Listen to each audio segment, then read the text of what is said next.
அ நான் கொடுக்கிற அந்த தமிழ் நோட்ஸினுடைய சம்மரியாக நீங்கள் எழுத வேண்டும். அ உங்களுக்கு அதாவது அ அ ஒவ்வொரு அதிகாரத்தை பற்றியும் நாம் தமிழிலே கொடுக்கின்ற அந்த கன்டென்ட் உடைய சம்மரிய நீங்க அ எழுதி அதற்கான டேட் டெட்லைன் வந்து நம்முடைய போதகர் அலெக்ஸ் அவர்கள் தருவார். அந்த டெட்லைனுக்குள்ளாக நீங்கள் அதை சப்மிட் செய்ய வேண்டும்.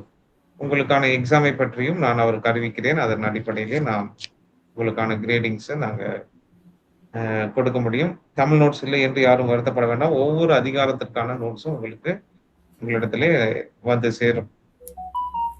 நாளைக்கு எனக்கு லீவ் தான் சாட்டர்டே. ஸோ ஒரு சில ஃபார்மேட்டிங் மாத்திரம் நான் பண்ண வேண்டும். அதை மாத்திரம் செய்து உங்களுக்கான நோட்ஸை நான் அனுப்பி விடுகிறேன். ஆ எபிரேயர் மற்றும் 1 தெசலோனிக்கேயர் மற்றும் 2 தெசலோனிக்கேயர் இதனுடைய ரிவிஷன கூட நம்ம என்ன பண்ண போறோம் அப்படின்னா, நெக்ஸ்ட் கிளாஸ்ல நம்ம பார்க்க போறோம். இதுவரையும் நாம் கற்றுக்கொண்ட காரியங்களினுடைய ரிவிஷன் ஆகவும், ஒரு சில முக்கியமான தீம்ஸ் இறையியல் இந்த நாம் கற்றுக்கொண்ட புத்தகங்களினுள் உள்ள இறையியல் கருப்பொருள்களை அடுத்த கிளாஸ்ல நம்ம கற்றுக்கொள்வோம். இன்று நாம 2 தெசலோனிக்கேயருக்கு நேராக நாம் கடந்து செல்லலாம். ஏற்கனவே நாம் முன்னுரையான அந்த வகுப்பிலே பார்த்தது போல 1 தெசலோனிக்கேயரும் 2 தெசலோனிக்கேயரும் ஒரே காலகட்டங்களிலே, அதாவது ரொம்ப அதிகமான நாட்கள் எடுத்துக்கொள்ளவில்லை. கொஞ்சம் 1 தெசலோனிக்கேயர் எழுதி கொஞ்ச நாட்களிலேயே 2 தெசலோனிக்கேயரும் எழுதப்படுது. கொஞ்சம் மாதங்கள் வித்தியாசத்தில் தான் 2 தெசலோனிக்கேயரும் எழுதப்படுகிறது. ஏறக்குறைய ஒரு 6 மாத இடைவெளி என்று நாம் வைத்துக் கொள்ளலாம். ஆகவே என்ன புதிதாக இந்த அப்போஸ்தலனாகிய பவுல் இதிலே எழுதியிருக்க முடியும் என்று பார்த்தால், அநேக தீம்ஸ், அநேக கருப்பொருட்கள் 1 தெசலோனிக்கேயரும் 2 தெசலோனிக்கேயரிலும் ஒரே காரியமாகத்தான் இருக்கிறது. ஒரே வாராகத்தான் கடந்து செல்வதை போல நமக்கு தெரியும். ஆயினும் நாம் மிக முக்கியமாக கருத்திலே கொள்ள வேண்டிய ஒரு சில பிரத்யேகமான அம்சங்கள் இந்த 2 தெசலோனிக்கேயர் புத்தகத்திலே இடம்பெற்றிருக்கிறது என்று சொல்லி நாம் பார்க்க முடிகிறது. அதனால்தான் 2 தெசலோனிக்கேயர் மிக முக்கியமா இருக்கிறது. ஏனென்றால் 1 தெசலோனிக்கேயர்லே பாருங்க, முதலாவது அதிகாரத்திலே பவுல் அதிகமாக இந்த தெசலோனிக்க திருச்சபையை புகழுவார். அதே போல 2 தெசலோனிக்கேயர் எடுத்து பார்த்தாலும் அதே மாதிரிதான். முதலாவது அதிகாரத்திலே மிக அதிகமாக இந்த திருச்சபையாரை புகழுகிறதை நம்மால் பார்க்க முடியும். அப்புறம் வேற என்ன சொல்ல வர்றார்? கிறிஸ்தவ வாழ்க்கை எப்படி வாழ வேண்டும் என்பதை பற்றி இந்த 2 தெசலோனிக்கேயர்ல இருக்கிறது. அதேதான் 1 தெசலோனிக்கேயரிலும் இருக்கிறது. ஆனால் மிக பிரத்யேகமான ஒரு சில கருப்பொருள்கள் இந்த 2 தெசலோனிக்கேயரிலே இடம்பெற்றிருக்கிறது. அவைகளை இன்று நாம் கற்றுக்கொள்ள போகிறோம்.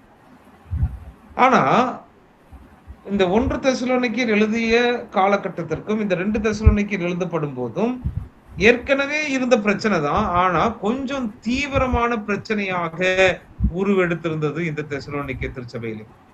என்ன பிரச்சனை அப்படின்னா, உபத்திரவம் தீவிரம் அடைந்திருக்கு. இந்த 6 மாத காலங்களில் மிக அதிகமான உபத்திரவம் தீவிரம் அடைந்திருக்கிறது. இன்னும் இயேசு கிறிஸ்துவை பற்றியும் இயேசு கிறிஸ்துவின் வருகையை பற்றியும் அதிகமான ஒரு குழப்பங்கள் இந்த திருச்சபையிலே இடம்பெற ஆரம்பிக்கும். ஆகவே பவுலுக்கு இன்னும் கொஞ்சம் உத்தரவாதம், இங்கே ரெஸ்பான்சிபிலிட்டி அதிகமாகிறது. ஆகையினாலே இந்த உபத்திரவம் அதிகமாகப்பட்டிருக்கிறது போல சபையிலே இயேசு கிறிஸ்துவின் வருகை பற்றிய ஒரு தவறான புரிந்து கொள்ளுதலும் இருந்தது, அது அதிகரித்திருந்தது என்பதை இந்த 2 தெசலோனிக்கேயர் புத்தகத்தை வாசிக்கும் போது நமக்கு தெரியும். ஆகவே இந்த 2 தெசலோனிக்கேயர் புத்தகத்தை 3 பிரிவுகளாக நாம் பிரித்துக் கொள்ளலாம். இந்த 2 தெசலோனிக்கேயர் புத்தகத்தை 3 பிரிவுகளாக நாம் பிரித்துக் கொள்ளலாம். முதலாவது பிரிவு என்னவென்று சொன்னால் சாப்டர் 1, சாப்டர் 2, சாப்டர் 3. இங்க பாருங்க 3 அதிகாரங்கள் இருக்கிறதா? இந்த 3 அதிகாரங்களும் 3 பிரிவுகளாக இருக்கிறது. ஈஸியா நம்ம மனசுல வைத்துக் கொள்ளலாம். இல்ல நம்மளுக்கு கன்ஃபியூஷன் இருக்க வேண்டாம். 3 சாப்டர்ஸ், 3 அதிகாரங்கள், 3 பிரிவு. முதலாவது நாம் பார்க்கும்போது முதலாவது அதிகாரத்திலே உபத்திரவத்தினுடைய நம்பிக்கை, அதை பற்றி முதலாவது அதிகாரம் நமக்கு தெரிவிக்கும். உபத்திரவத்தினுடைய, அதிகரிக்கப்பட்ட உபத்திரவத்தினுடைய ஒரு நம்பிக்கை, அதை பற்றி முதலாவது அதிகாரம் நமக்கு தெரிவிக்கிறது.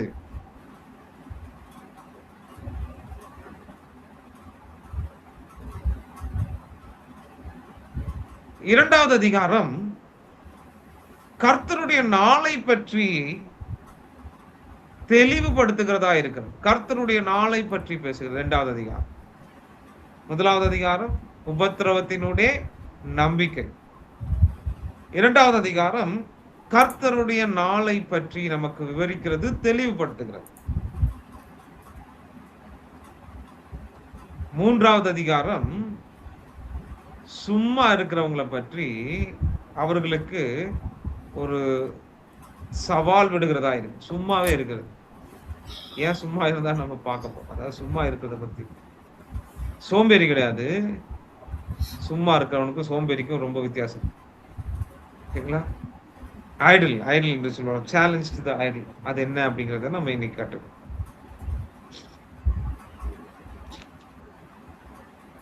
முதலாவது அதிகாரத்தை நம்ம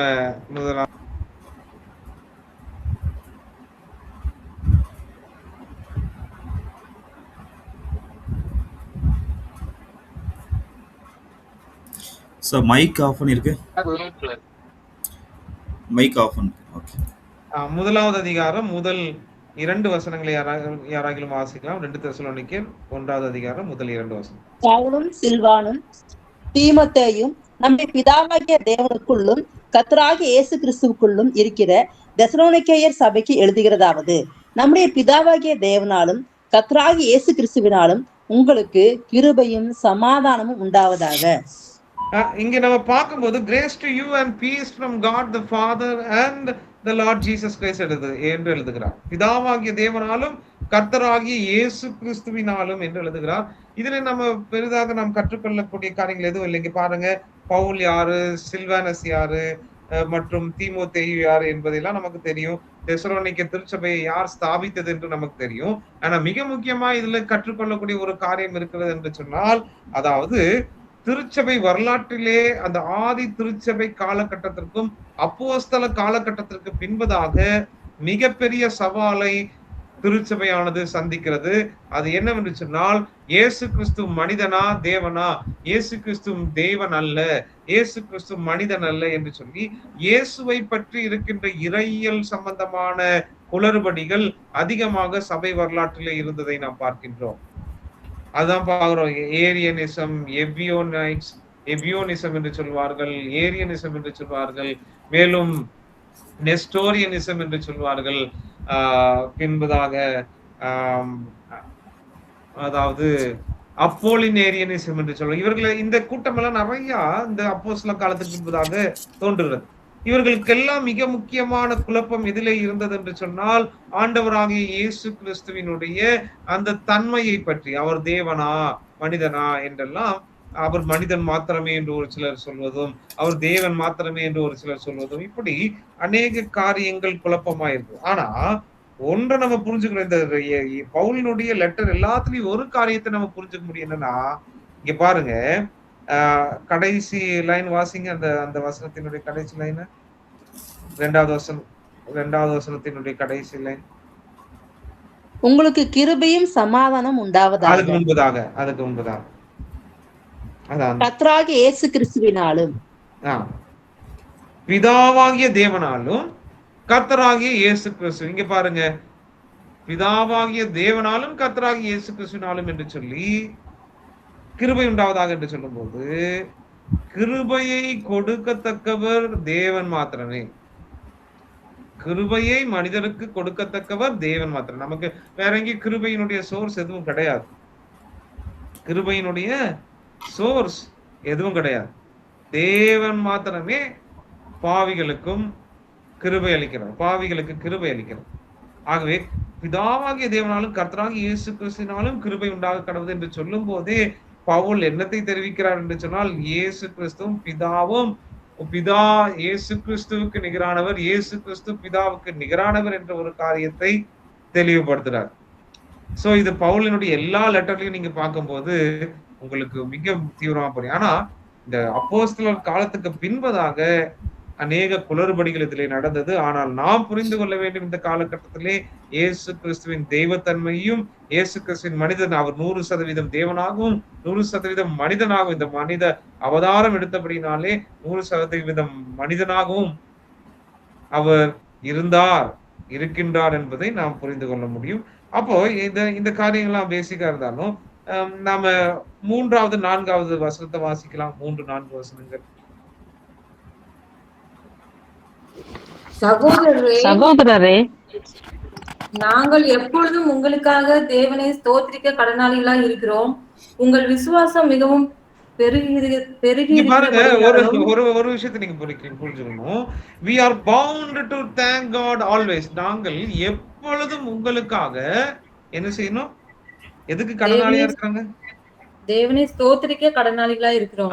கடன் பட்டிருக்கிறோம். அதாவது உங்களுக்காக தேவனை ஸ்தோத்தரிப்பது கட்டாயமாக்கப்பட்டிருக்கிறது எங்களுடைய வாழ்க்கையில். நாங்கள் கடனாளிகளா இருக்கிறோம், அது கடமைப்பட்டு இருக்கிறோம் என்று சொல்றார். சோ இது ஒரு வித்தியாசமா இருக்கு பாருங்க. ஏன் இந்த தெசலோனிக்கேயரை பார்க்கும்போது பவுல் தன்னை கடன்பட்டவராக பார்க்கிறார். அவர்களுக்காக தேவனை துதிப்பது நிச்சயமான ஒன்று, செய்தே ஆக வேண்டிய ஒன்று என்று அவர் தன்னை குறித்து சொல்லுகிறார். என்ன காரணம் அப்படின்னா, தேவன் அவர்களுக்குள் செய்த கிரியை அளவிடப்பட முடியாததாகவும் மிகவும் வல்லமையுடையதாகவும் மிகவும் ஆச்சரியம் உடையதாகவும் இருந்தபடினாலே தேவனுடைய கிரியைகள் பலமாக இந்த தெசலோனிக்கே திருச்சபையிலே செயல்படுகிறதை பார்த்த பவுல் இதற்காக ஸ்தோத்தரியாமல் என்னால் இருக்க இயலாது என்பதை அவர் உணர்கிறார். சிஸ்டர் ரோசி அவர்கள், உங்களுடைய ஆடியோவை நீங்க ஆஃப் பண்ணிக்கலாம். தேங்க்யூ.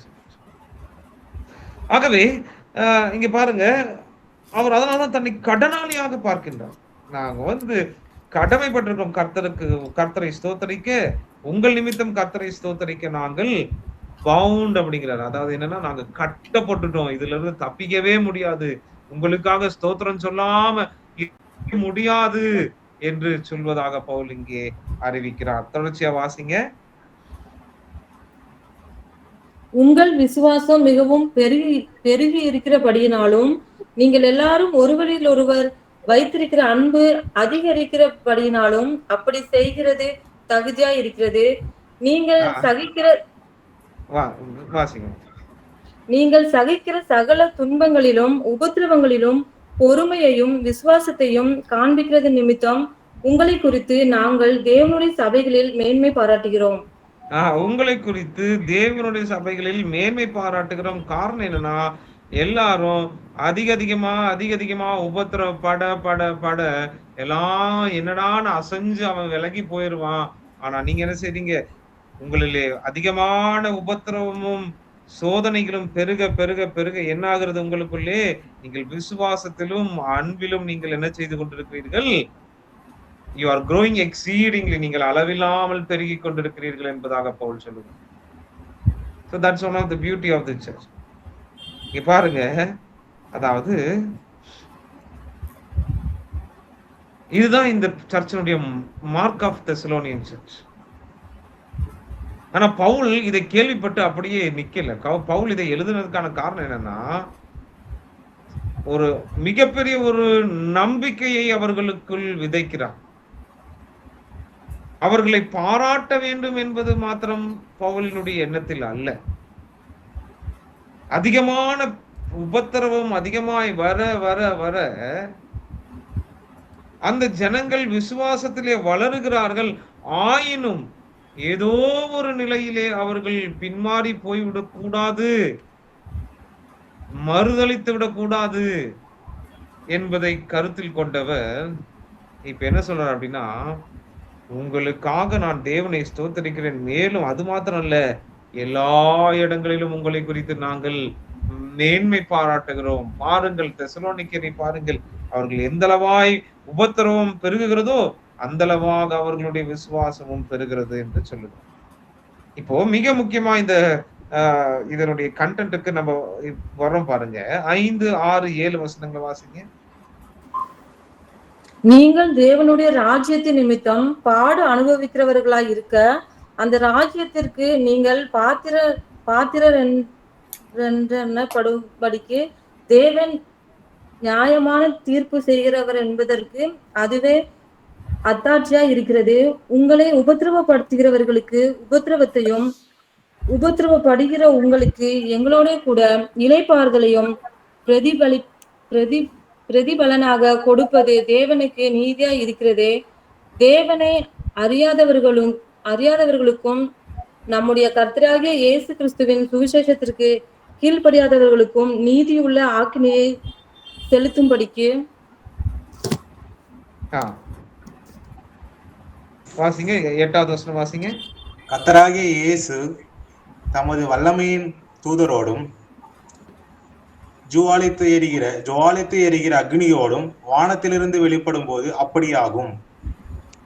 இங்க பாருங்க, ஒரு மிக முக்கியமான ஒரு சத்தியத்தை நாம் கற்றுக்கொள்ள பார்க்கிறோம். இங்கே என்னவென்று சொன்னால், கர்த்தர் நியாயமான தீர்ப்பு செய்கிறவர். அதான் பவுல் சொல்லுங்க, கர்த்தர் நியாயமான தீர்ப்பு செய்கிறவர். அப்போ என்ன நியாயமான தீர்ப்பு என்று சொன்னால், இங்கே இந்த சாப்டர்ல 2 கூட்டத்தை பற்றி பேசுகிறார். ஒரு கூட்டம் உபத்திரவப்படுத்துகிற கூட்டம், இன்னொரு கூட்டம் உபத்திரவப்படுகிற கூட்டம். பாருங்க, உங்களை உபத்திரவப்படுத்துகிறவர்கள் மற்றும் உபத்திரவப்படுகிற நீங்கள் என்று பவுல் சொல்லுங்க. ஆக 2 கூட்டத்துக்கும் நியாயமான ஒரு தீர்ப்பை தேவன் வழங்க வேண்டும். அதாவது 2 கூட்டத்துக்கும் நியாயமான தீர்ப்பை வழங்க வேண்டும். 2 கூட்டத்துக்கும் அக்கினியின் தீர்ப்பை தான் தேவன் தருகிறார் என்பதாக நாம், உபத்திரவப்படுகிறவனுக்கும் அக்கினியின் தீர்ப்பு தான், உபத்திரவப்படுத்துகிறவனுக்கும் அக்கினியின் தீர்ப்பு தான். ஓகேங்களா? ஒரு நிமிடம், ஒரு வசனத்தை நான் எடுத்துக்கொள்கிறேன்.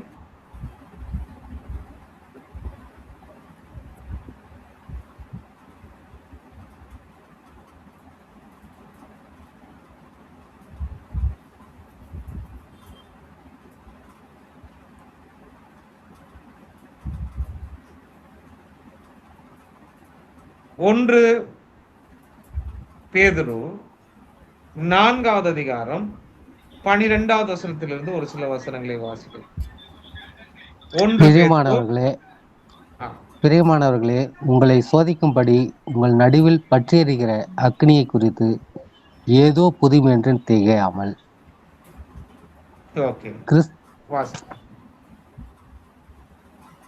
கிறிஸ்துவின் மகிமை வெளிப்படும் போது நீங்கள் களிகூர்ந்து மகிழும்படியாக அவருடைய பாடுகளுக்கு நீங்கள் பங்காளிகள் ஆனதால் சந்தோஷப்படுங்கள். நீங்கள் கிறிஸ்துவின் நாமத்தின் நிமித்தம் நிந்திக்கப்பட்டால் பாக்கியவான்கள். ஏனென்றால் தேவனுடைய ஆவியாகிய மகிமையுள்ள ஆவியானவர் உங்கள் மேல் தங்கி இருக்கிறார். அவர்களாலே தூசிக்கப்படுகிறார், உங்களாலே மகிமைப்படுகிறார். இங்க 2 கூட்டத்தை பத்தி பேச. யாராலே தூஷிக்கப்படுகிறார்? இந்த தேவ ஜனங்களை துன்பப்படுத்துகிறவர்களால் தேவன் தூஷிக்கப்படுகிறார். தேவனுக்காக உபத்திரவப்படுகிறவர்கள் மூலமாக தேவன் மகிமைப்படுகிறார். இங்கேயும் 2 கூட்டம். என்ன கூட்டம்? உபத்திரவப்படுகிற கூட்டம், உபத்திரவப்படுத்துகிற 2 கூட்டம் இருக்கிறது. அதான் ஒரு கூட்டம். ஆகவே டோட்டலா 2 கூட்டம், 2 பிரிவினர் இருக்கிறார். ஆனா இதுல என்ன ஒரு கவனிக்கக்கூடிய விஷயம்னா, 2 பேத்துக்கும் அக்கினியின் தீர்ப்பை தான் தேவன் தருகிறார். ஓகேங்களா? அக்கினியினால் தான் 2 பேரும், அக்கினியை தான் 2 கூட்டத்தாரும் சந்திக்கிறார் பாருங்க. ஆனா இந்த உபத்திரவப்படுகிற கூட்டத்திற்கான அக்கினி அவர்களை வளம் பெற செய்கிறது. ஆனால் உபத்திரவப்படுத்துகிறவர்களுக்கு தேவன் கொடுக்கின்ற அக்கினியின் தீர்ப்பு அவர்களை அழித்து போடுகிறது என்று நாம் பார்க்கின்றோம். அதான் இங்க பவுல் சொல்றாரு, இந்த தெசலோனிக்கருக்கு எழுதும் போது அந்த வசனத்தை மறுபடியும் வாசிக்கலாம். 2 தெசலோனிக்கேயர்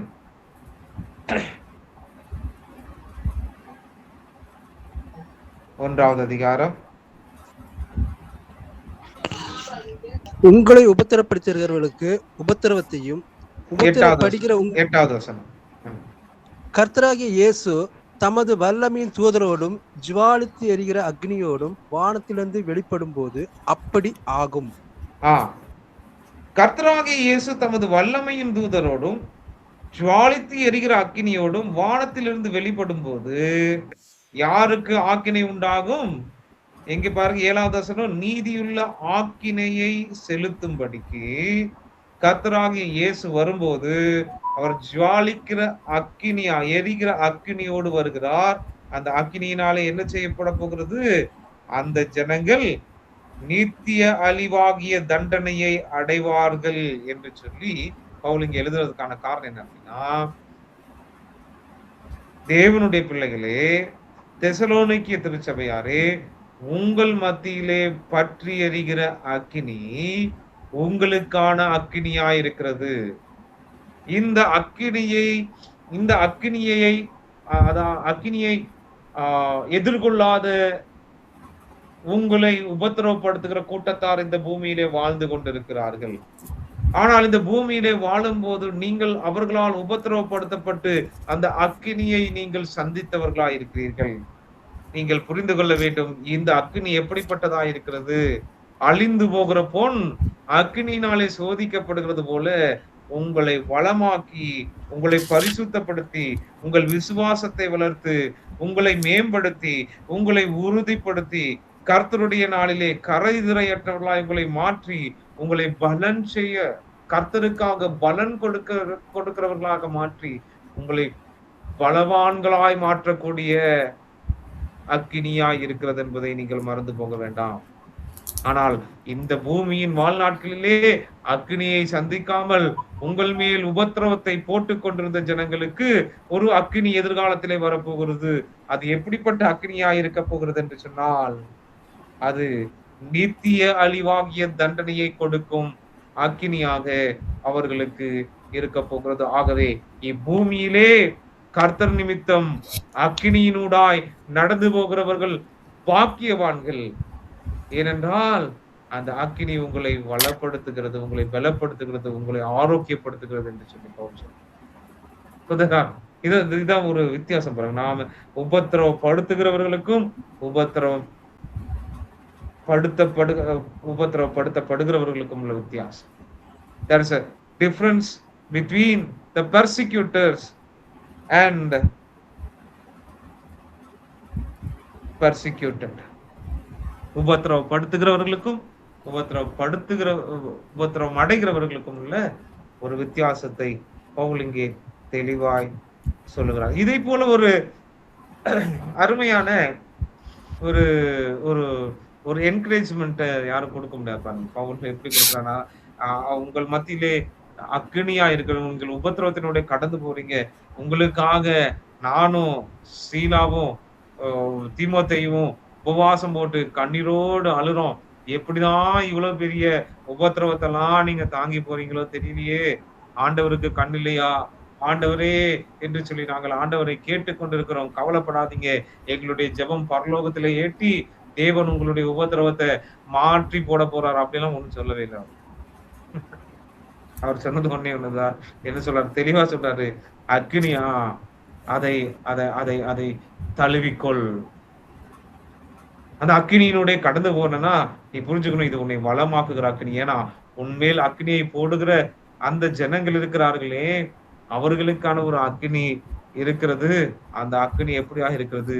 அவர்களை நித்திய அழிவை கொடுக்கின்ற அக்னியா இருக்கிறது என்பதை நினைத்து நீங்கள் உபத்திரவம் அடைவதனாலே ஜெபிக்காம உபத்திரவப்படுத்துகிறவர்களுக்காக வேண்டிக் கொள்ள வேண்டும் என்பதாக அவர்கள் அப்படிப்பட்ட ஒரு மனநிலைக்கு கொண்டு வர. அதுதான் இங்க பியூட்டி. இப்போ இந்த பேசேஜ் பார்க்கும்போது நம்ம யாரதான் பரிதாபப்படணும் அப்படின்னா, தெசலோனிக்கே திருச்சபையை பார்த்து பரிதாபப்படக்கூடாது, தெசலோனிக்கே திருச்சபையை உபத்திரப்படுத்துகிறவர்களுக்காக பரிதாபப்பட வைக்கிறார் பவுல். நம்ம யூஸ்வலா என்ன செய்வோம்? ஐயோ, அங்கே ஒரிசாவிலே, இங்கே பீகாரிலே, அங்கே வடநாட்டிலே, இல்ல அங்க நேபாளிலே, அங்கே பங்களாதேஷ்லே, இங்கே பாகிஸ்தானிலே, இல்ல தமிழ்நாட்டுல எங்கேயோ ஒரு கிராமத்துல, ஐயோ ஆண்டவரே அப்படின்னு சொல்லி அங்க அடிப்படுறாங்க, அங்க இது பண்றாங்க, அங்க உபத்திரப்படுறாங்க அப்படின்னு அழுது புலம்பி பவுல் வேற ஒரு பெர்ஸ்பெக்டிவ் கொண்டு வராரு.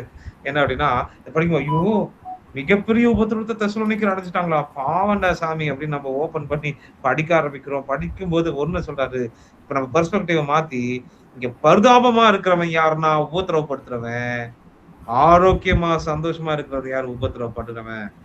கர்த்தரால் ஆசீர்வதிக்கப்பட்டவன் உபத்திரவப்படுகிறவன். அல்லேலூயா. ஆனா உபத்திரவப்படுத்துகிறவனை பார்த்து நாம் கதறவும் அழுகவும் வைக்கிறாரு Pavul. So he is just directing us to have a different perspective. புரியுதுங்களா? அதனால்தான் இங்க பாருங்க, அந்த வசனங்களை நாம் வாசித்து பார்க்கும்போது மேல் நமக்கு புரியும். உங்களை உபத்திரவப்படுத்துகிறவர்களுக்கு உபத்திரவத்தையும் உபத்திரவப்படுகிற உங்களுக்கு இளைப்பாறுதலையும் பிரதிபலனாக கொடுப்பது தேவனுக்கு நீதியாயிருக்கிறதே. தேவன் நீதிபரர் என்று விசுவாசிக்கிற எவனுக்கும் உபத்திரவமானது இளைப்பாறுதலாகவும் உபத்திரவப்படுத்துவது அது ஆக்கினியாகவும் இருக்கிறது என்று பார்க்க வைத்து பவுல் சொல்றார் பாருங்க. தேவனை அறியாதவர்களுக்கும் நம்முடைய கர்த்தராகிய இயேசு கிறிஸ்துவின் சுவிசேஷத்துக்கு கீழ்ப்படியாதவர்களுக்கும் நீதியுள்ள ஆக்கினியை செலுத்தும்படிக்கு கர்த்தராகிய இயேசு தமது வல்லமையின் தூதரோடும் ஜுவாலித்து எரிகிற அக்கினியோடும் வானத்திலிருந்து வெளிப்படுத்தும் போது அப்படியாகும். அந்நாளிலே நம்முடைய பரிசுத்தவான்களில் தம்முடைய பரிசுத்தவான்களில் மகிமைப்பட்டவராயும் நீங்கள் எங்களுக்கு சாட்சியை எங்களுடைய சாட்சியை விசுவாசித்தபடினாலே உங்களிடத்திலும் விசுவாசிக்கிற எல்லாரிடத்திலும் ஆச்சரியப்படத்தக்கவராயும் அவர் வரும்போது அவர்கள் கர்த்தருடைய சன்னிதானத்தில் இருந்தும் அவருடைய வல்லமை பொருந்திய மகிமையிலிருந்தும் நீங்கள் ஆக்கி நித்திய அழிவாகிய தண்டனையை அடைவார். இங்க யாருங்க பரிதாபப்படுற நிலைமை? யாரை பார்த்துதான் நம்ம பரிதாபப்படுறது? பவுல் தெளிவா ஒரு பெர்ஸ்பெக்டிவ் கொண்டு நியூ பெர்ஸ்பெக்டிவ், அதாவது உபத்திரவத்தை பற்றிய புதிய கண்ணோட்டம். உபத்திரவத்தை பற்றிய புதிய கண்ணோட்டத்தை இந்த ஃபர்ஸ்ட் சாப்டர்ல கொடுக்குறோம். அதான் எக்ஸ்ட்ராவா நம்ம பார்க்கணும். ஃபர்ஸ்ட் 1 தெசலோனிக்கருக்கு 2 தெசலோனிக்கருக்கு என்ன வித்தியாசம்னா இதுதான். கொஞ்சம் பார்த்து பாருங்க. பவுல் இன்னும் கொஞ்சம் அவருடைய அட்வான்ஸ் தியாலஜி என்று சொல்லலாம், இன்னும் மேம்படுத்தப்பட்ட இன்னும் அட்வான்ஸ்டா இருக்கிற ஒரு இறையில கற்றுக் கொடுக்கிறார். என்ன அப்படின்னா, நீங்க பரிதாபப்பட வேண்டியது உங்களை பார்த்து இல்ல. இப்ப இயேசு கிறிஸ்து அடிக்கப்பட்டு கூட்டிட்டு போறாங்க, எல்லா தாய்மாரெல்லாம் போய் அழுதான். அப்போ அழுது இயேசுவே அப்படின்ட்டு நிற்கும் போது எனக்காக அழாதிருங்கள், உங்களுக்காகவும் உங்கள் பிள்ளைகளை. அப்போ இயேசு அடிக்கப்படும் போது மக்களுக்கெல்லாம் என்ன தோன்றுது? இயேசுதான் பரிதாபப்பட்ட நிலைமையில இருக்கிறார் என்பதாக அவர்கள் எல்லாம் பார்த்திருப்பாங்க. ஆனா இயேசு எப்படி பாக்குறாருன்னா, நீங்கள் தான் பரிதாபப்படத்தக்கவர், உங்களுக்காகவும் உங்கள் பிள்ளைகளுக்காகவும் அழுங்கள், எனக்காக அல்லது. இப்போ இப்படிப்பட்ட உபத்திரவப்படுகிறவர்கள் நாளை எங்கும் எந்த உபத்திரவம் வேணாலும் நடக்கலாம். இன்று நாம் நிம்மதியாக இங்கே ஆன்லைன்ல படிக்கிறோம், ஆஃப்லைன்ல படிக்கிறோம், கற்றுக் கொடுக்கிறோம்.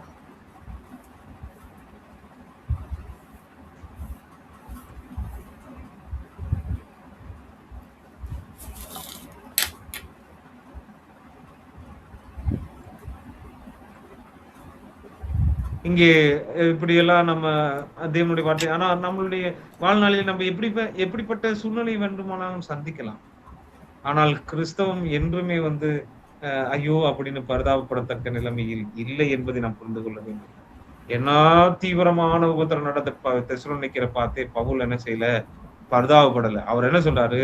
உங்களுக்காக பரிதாபப்பட்டு உங்களுக்காக கண்ணீர் விடுவது என்னுடைய கடமையா இருக்குன்னு சொல்லல, கர்த்தரை ஸ்தோத்தரிப்பது என்னுடைய கடமையா இருக்குங்கிறாரு. எவ்வளவு வித்தியாசமான ஒரு பெர்ஸ்பெக்டிவ் பாத்தீங்களா? தெசலோனிக்கரே, நீங்கள் எவ்வளோ பாடுபடுறீங்கப்பா கர்த்தருடைய வார்த்தைக்காக, கர்த்தருக்காக. உங்களை பார்க்கும் போதெல்லாம் நான் கடனாளியா மாறிட்டேன். எப்படிப்பட்ட கடனாளி? உங்களுக்காக கண்ணீர் விட்டு உங்களுடைய பரிதாபமான நிலைமை மாற வேண்டும் என்று அழுவதற்கு நான் கடனாளியா இருக்கேன்னு சொன்னாரா? இல்ல, நன்றி சொல்லணும், ஸ்தோத்தரிக்கணும், ஆண்டவரை ஸ்தோத்தரித்து புகழணும், ஆண்டவரை பாடணும். உங்களை நினைக்கும் போதெல்லாம் அது என் கடமையா மாறிடுச்சு அப்படிங்கிறாரு. அவர் கேட்ட தெசலோனிக்கருக்கு எப்படி இருக்கும்? ஏண்டா, நாங்க எவ்வளோ போராட்டத்துல போராடிட்டு இருக்கிறோம், எங்கள் பிள்ளைகளை சாக கொடுக்கிறோம், எங்கள் உறவுகளை இழந்து நிற்கின்றோம், எங்கள் வீடுகளை இழந்து நிற்கின்றோம், எங்கள் பொருட்கள் எல்லாம் எரிக்கப்படுகிறது, எப்பொழுது நாங்கள் எரிக்கப்படுவோம், கொல்லப்படுவோம், அறுத்து துண்டித்து தூக்கி எறியப்படுவோம் என்று தெரியாத நிலையில் இருக்கிறோம். எங்களை பார்த்து கர்த்தரை ஸ்தோத்தரிக்கிறியா பவுலே, ஏன் அப்படின்னு கேட்டா அடுத்த வருஷம் சொல்றாரு, நீங்க பரிதாபமான நிலையில இல்லைங்க, உங்களை உபத்திரவப்படுத்துகிறவர்கள் தான் பரிதபிக்கப்படத்தக்க நிலையில் இருக்கின்றார்கள் என்று சொல்லும்போது நிச்சயமாகவே அந்த தெசலோனிக்கரின் கண்கள் திறக்கப்பட்டிருக்கும் என்பதை நாம் பார்க்க வேண்டும். The new perspective towards persecution. அப்போ பாருங்க 10, 11, 12 வசனங்களை வாசிக்கலாம். அவர்கள் கர்த்தருடைய சன்னிதானத்தில் இருந்தும் அவருடைய வல்லமை பொருந்திய மகிமையிலிருந்தும் நீங்களாகி நித்திய அழிவாகிய தண்டனையை அடைவார்கள். ஆகையால் நம்முடைய தேவனும் கர்த்தராகிய இயேசு கிறிஸ்துவும் அளிக்கும் கிருபையின்படியே நம்முடைய கர்த்தராகிய இயேசு கிறிஸ்துவின் நாமம் உங்களிடத்திலும் நீங்கள் அவரிடத்திலும் மகிமைப்படும் பொருட்டாக நம்முடைய தேவன் உங்களை தமது அழைப்புக்கு பாத்திரராக்கவும் தமது தயவுள்ள சித்தம் முழுவதையும் விசுவாசத்தின் கிரியையும் பலமாய் உங்களுக்கு நிறைவேற்ற வேண்டும் என்று எப்பொழுது உங்களுக்காக வேண்டிக் கொள்ளுகிறோம். இங்க பாருங்க, just ball is hitting to the point. இங்க பாருங்க 12வது வசனத்துல அவர் எவ்வளவு அருமையா எழுதி இங்க கொண்டு வராரு. ஆகையால் 11ல நம்முடைய தேவனும் கர்த்தராகிய இயேசு கிறிஸ்துவும் அளிக்கும் கிருபையின்படியே நம்முடைய கர்த்தராகிய இயேசு கிறிஸ்துவின் நாமம் உங்களிடத்திலும் நீங்கள் அவரிடத்திலும் மகிமைப்படும் பொருட்டாக நம்முடைய தேவன் உங்களை தமது அழைப்புக்கு பாத்திரராகவும் தமது தயவுள்ள சித்தம் முழுவதையும் விசுவாசத்தின் கிரியையும் பலமாய் உங்களிடத்தில் நிறைவேற்ற வேண்டும் என்று எப்பொழுதும் உங்களுக்காக வேண்டிக் கொள்கிறோம். இப்ப என்ன எதற்காக ஜெபம் பண்றாரு பவுல்?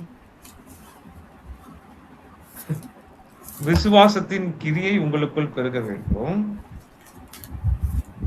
தமது தயவுள்ள சித்தம் மற்றும் விசுவாசத்தின் கிரியை உங்களுக்குள் கர்த்தர் நிறைவேற்ற வேண்டும் என்பதாக உங்களுக்காக ஜெபிக்கிறோம். பாருங்க, இதை இதை இதை நம்ம ஒரு உபத்திரவத்துல இருக்கும்போது இப்படி ஒரு லெட்டர் நம்மளுக்கு வந்ததுன்னா நம்மளுக்கு எவ்வளோ கடுப்பாகுன்னு யோசிச்சு பாருங்க.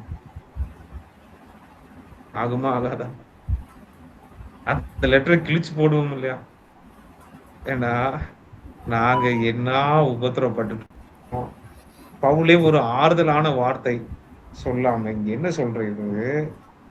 தமது தயவுள்ள சித்தம் முழுவதையும் விசுவாசத்தின் கிரியையும் பலமாய் உங்களுக்குள் கர்த்தர் நிறைவேற்றி என்ன சொல்றாரு அப்படின்னா, கர்த்தர் உங்களுக்குள் நிறைவேற்றி கொண்டிருக்கிறதற்காக ஸ்தோத்திரம்.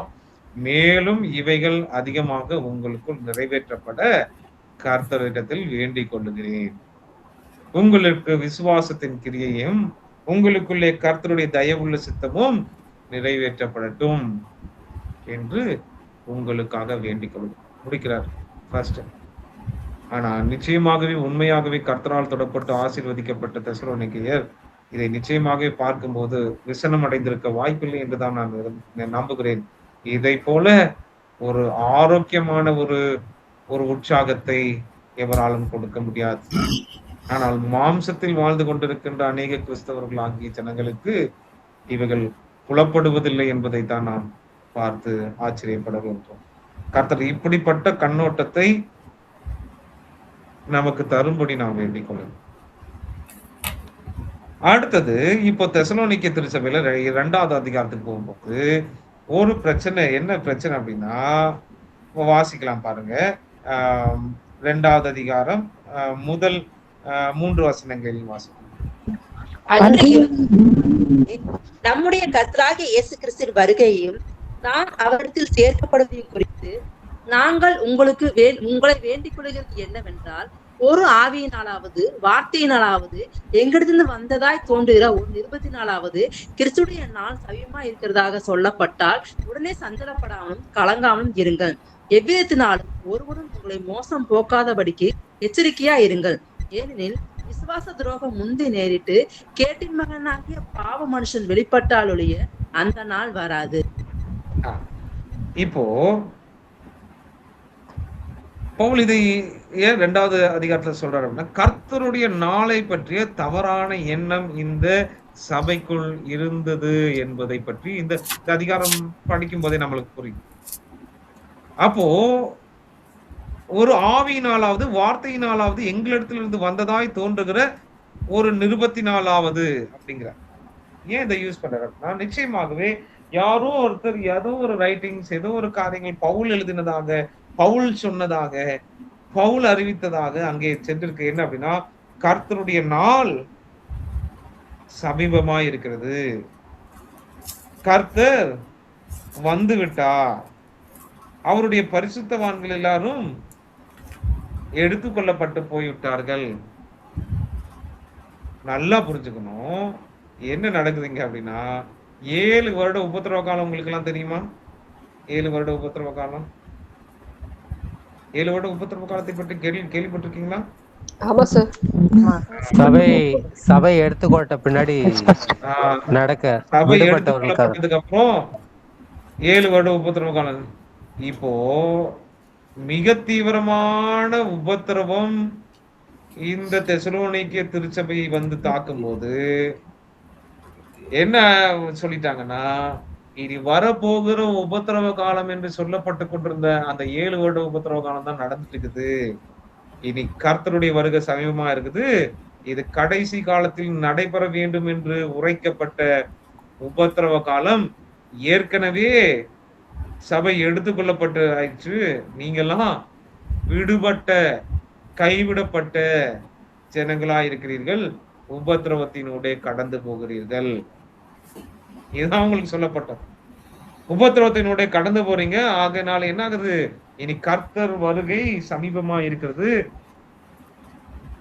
நீங்கள் யாவரும் எப்படிப்பட்டவர்களா இருக்கிறீர்கள்? இப்போ நடந்துகிட்டு இருக்க உபத்திரவம் தான் அந்தி கிறிஸ்துவினுடைய ஆட்சி. அதனாலதான் பிரச்சனை. அதனாலதான் பவுல் இப்ப தெளிவா எழுதுறார். கேட்டின் மகனை பற்றி எழுதுகிறார்.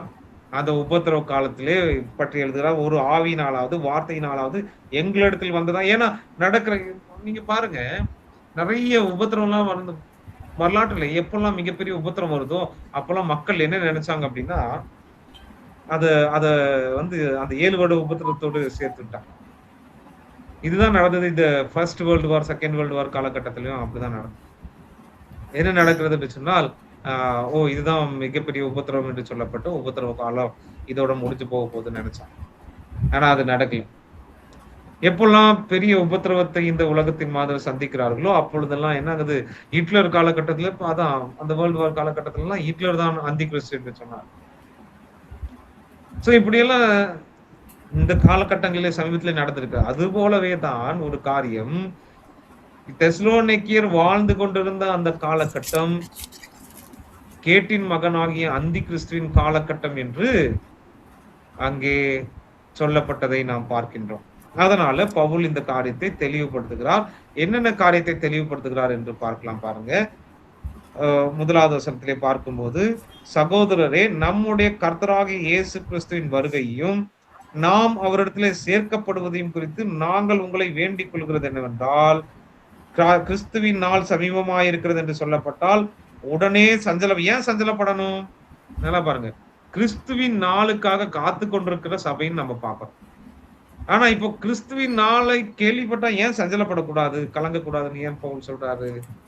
ஏன்னா கிறிஸ்துவின் நாள் சமயமா இருக்குதுன்னு சொல்லிட்டா இவங்களுக்கு என்ன சஞ்சலமும் கலக்கம் அப்படின்னா, ஐயோ நம்ம பரிசுத்தவான்கள் எடுத்துக்கொள்ளப்படுதலிலே இடம்பெறவில்லையே, நம்ம கைவிடப்பட்டு இந்த உபத்திரவத்திலே கடந்து போறோமே, நாம் கைவிடப்பட்ட ஜனங்கள் என்று சஞ்சலப்படாமலும் கலாங்காமலும் இருங்கள் என்று சொல்லுகிறான். ஏன்னா இது அந்தி கிறிஸ்துவின் காலம் அல்ல. அந்தி கிறிஸ்துவின் ஆட்சிக்கு கீழாக நீங்கள் இருக்கிறதாக நீங்கள் எண்ணிக்கொண்டு சஞ்சலப்படாமலும் கலங்காமலும் இருங்கள். ஏன்னா அவன் அதாவது எவ்விதத்தினாலும் ஒருவனும் உங்களை மோசம் போக்காதபடிக்கு எச்சரிக்கையாயிருங்கள். ஏனெனில் விசுவாச துரோகம் முந்தி நேரிட்டு கேட்டின் மகனாகிய பாவ மனுஷன் வெளிப்பட்டால் ஒழிய அந்த நாள் வராது. அப்ப அதெல்லாம் நடக்கலையே அப்படிங்கிற பவுல். இப்ப பாருங்க, அவன் எதிர்த்து நிற்கிறவனாயும் யாரு? அந்தி கிறிஸ்து. யாரு? ஏன்னா இவங்க ரோம பேரரசர், ரோம சாம்ராஜ்யத்தின் அதிபதிகள், இவர்களை துன்பப்படுத்தினவங்களாம் அந்தி கிறிஸ்து நாட்கள் என்று நினைத்து கொண்டிருக்கிறார். ஆனா அந்தி கிறிஸ்து ரியலாவே எப்படி இருப்பான் அப்படிங்கிறத பவுல் இங்க எழுதுறாரு பாருங்க. அவன் எதிர்த்து நிற்கிறவனாயும் தேவன் எனப்படுவது எதுவோ, ஆராதிக்கப்படுவது எதுவோ அவை எல்லாவற்றிற்கும் மேலாக தன்னை உயர்த்துகிறவனாயும் தேவனுடைய ஆலயத்தில் தேவன் போல் உட்கார்ந்து தன்னைத்தானே தேவன் என்று காண்பிக்கிறவனாயும் இருப்பான். நான் உங்களிடத்தில் இருந்த போது இவைகளை சொன்னது உங்களுக்கு ஞாபகம் இல்லையா அப்படிங்கிற. அப்படின்னா ஏற்கனவே இந்த எஸ்கட்டாலஜி, இந்த வரப்போகிற காரியத்தையும் கர்த்தருடைய வருகையை சுற்றி நடக்க போகிற காரியத்தையும் பவுல் அவர்களிடத்திலே சொல்லி இருக்கிறார். அவன் தன் காலத்தில் வெளிப்படும்படிக்கு இப்பொழுது அவனை தடை செய்கிறது இன்னதென்று அறிந்திருக்கிறீர்களே. அக்கிரமத்தின் ரகசியம் இப்பொழுதே கிரியை செய்கிறது, ஆனாலும் தடை செய்கிறவர் நடுவில் இருந்து நீக்கப்படும் முன்னே அது வெளிப்படாது. இங்க தடை செய்கிறவன் யார்?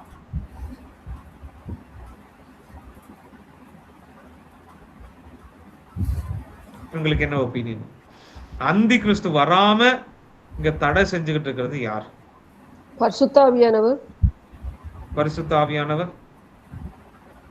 ஏன் அப்போ அந்தி கிறிஸ்து வந்ததுக்கு அப்புறம் அவரால் தடை செய்ய முடியாதா? எப்பொழுதுமே அவரால் தடை செய்ய முடியும் அல்லவா? தடையா இருக்குல்ல, அதனால. யாருங்க? சபை. சபை. கிறிஸ்து. வேற? கிறிஸ்து. கிறிஸ்து. வேற என்ன ஒப்பீனியன்? இங்க அந்தி கிறிஸ்து வராம தடை செய்து கொண்டிருப்பது நீங்களும் நானும் தான், சபை தான். ஓகேங்களா? அந்தி கிறிஸ்து வராமல் தடை செய்து கொண்டு இங்க பவுல் என்ன சொல்றாருன்னா, அந்த சபை எடுத்துக்கொள்ளப்பட்டாலொழிய அந்தி கிறிஸ்து கேட்டின் மகன் இங்கே வெளிப்பட போவதில்லை. அதான் இங்க சொல்றாரு, அந்த வார்த்தை பயன்படுத்துறாரு. அவன் தன் காலத்தில் வெளிப்படும்படிக்கு இப்பொழுது அவனை தடை செய்கிறது இன்னது என்று அறிந்திருக்கு. என்னது அவைகள்? நீங்க தான் தெசலோனிக்கேயர், சபைதான், பரிசுத்தவான்கள் தான். இந்த பூமியிலே ஆண்டவராக இயேசு கிறிஸ்துவின் ரத்தத்தினாலே மீட்டுக் கொள்ளப்பட்ட அந்த சபையின் காலம் இருக்கும் வரை, சபை எடுத்துக்கொள்ளப்படும் வரை இந்த கேட்டின் மகன் வெளிப்பட மாட்டான். ஆனால் அந்த சபை நீக்கப்படும் போது அந்த அக்கிரமக்காரன் வெளிப்படுவான். அவனை கர்த்தர் தம்முடைய வாயின் சுவாசத்தினாலே அழித்து தம்முடைய வருகையின் பிரசன்னத்தினாலே நாசம் பண்ணுவார். அவன் வருவான். அவன் தேவன் எனப்படுவது எதுவோ, ஆராதிக்கப்படுவது எதுவோ எல்லாவற்றுக்கும் உயர்ந்தவனா இருப்பான். ஆனா தம்முடைய வருகையின் பிரசன்னத்தினாலே அவனை என்ன செய்ய போகிறார்? நாசம் பண்ணுவா. உங்களுக்கு இந்த சீக்வன்ஸ் தெரியுமா? நீங்க எஸ்கட்டாலஜி படிச்சிருக்கீங்களா? படிச்சிருக்கீங்க. முதலாவது நடைபெறுவது என்னது? பரிசுத்தவான்கள் எடுத்துக்கொள்ளப்படுதல். அதுக்கப்புறம் என்ன ஸ்டார்ட் ஆகுது? 7 உபத்திரவம். பரிசுத்தவான்கள் எடுத்துக்கொள்ளப்பட்டு நீக்கப்படும் போது அந்தி கிறிஸ்து வந்து தன்னுடைய ஆட்சி ஆரம்பிக்கிறார். அந்த ஆட்சி 3.5 ஆண்டுகள் உபத்திரவ காலமாகும். அடுத்த 3.5 ஆண்டுகள் மகா உபத்திரவமாகவும் நடக்கும். இப்பொழுது அந்த அந்தி கிறிஸ்துவனுடைய ஆட்சி எப்படி அழிக்கப்படும் என்று சொன்னால், அந்த 7 வருட அரசாட்சி 7 வருட உபத்திரவத்துக்கு பின்பதாகத்தான் இயேசு கிறிஸ்து பூமியை நோக்கி வருவார். அவருடைய வருகையின் பிரசன்னத்தினாலே அந்த அந்தி கிறிஸ்து நாசமடைவான். அர்மகதோன் யுத்தம் நடைபெறும் என்பதை நாம் பார்க்கின்றோம்.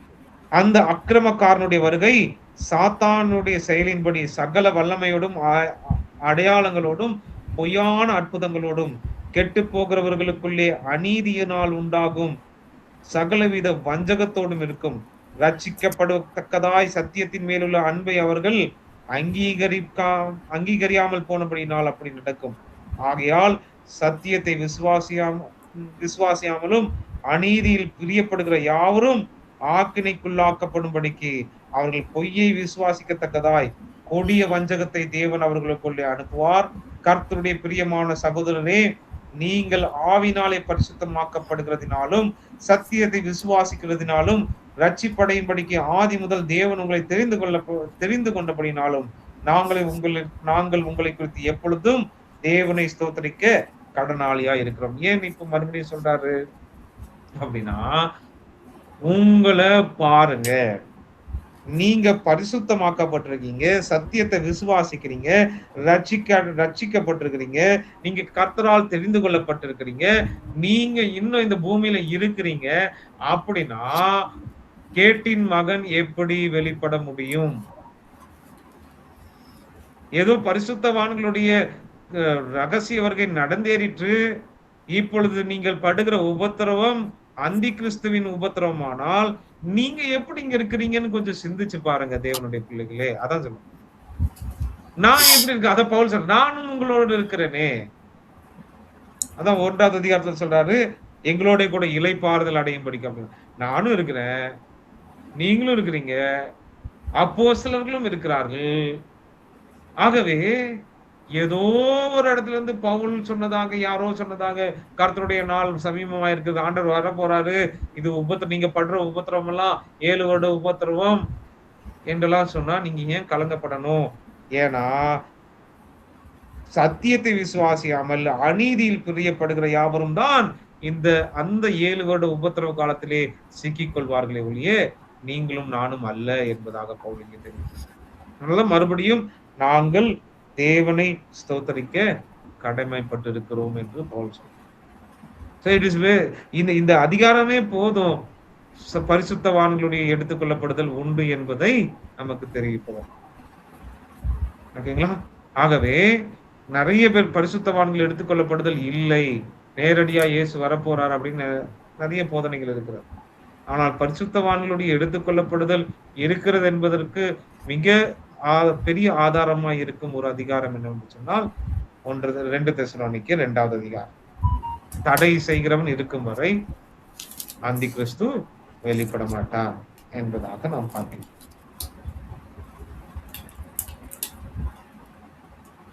இதுல ஏதாவது கேள்விகள் இருக்கும் என்று சொன்னால் நீங்கள் கேட்கலாம்.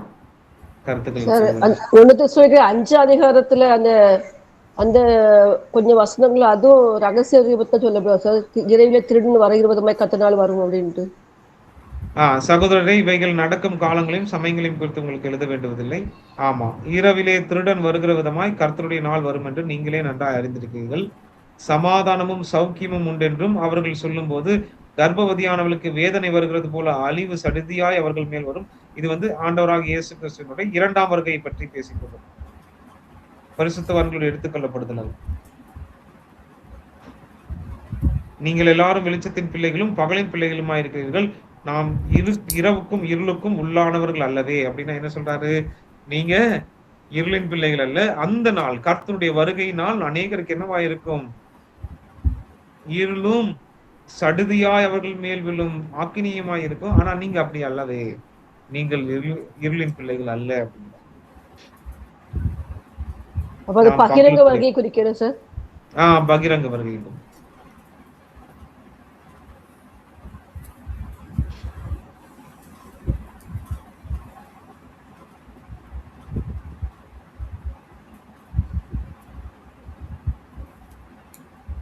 அடுத்ததாக இந்த 3வது அதிகாரத்தை நம்ம கவனிக்கலாம். அதுக்கு முன்பதாக ஒரு 5 நிமிடங்கள் நம்ம பிரேக். இதிலே ஸ்டே பண்ணுங்க, லாக் அவுட் பண்ண வேண்டாம். நீங்க லாக்இன் இருங்க. 5 நிமிடத்திலே நாம் மறுபடியும் நாம் ஆரம்பிக்கலாம் இந்த 3வது அதிகாரத்தை. நாம் தேங்க்யூ.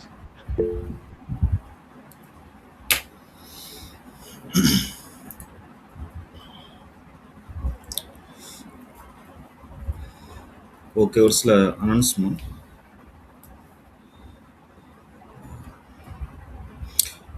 மண்டே ஆன்வர்ட்ஸ் சரிங்களா, கம்மிங் மண்டே நம்ம அடுத்த சப்ஜெக்டுக்குள்ளாக நம்ம கடந்து போகிற இருக்கிறோம்.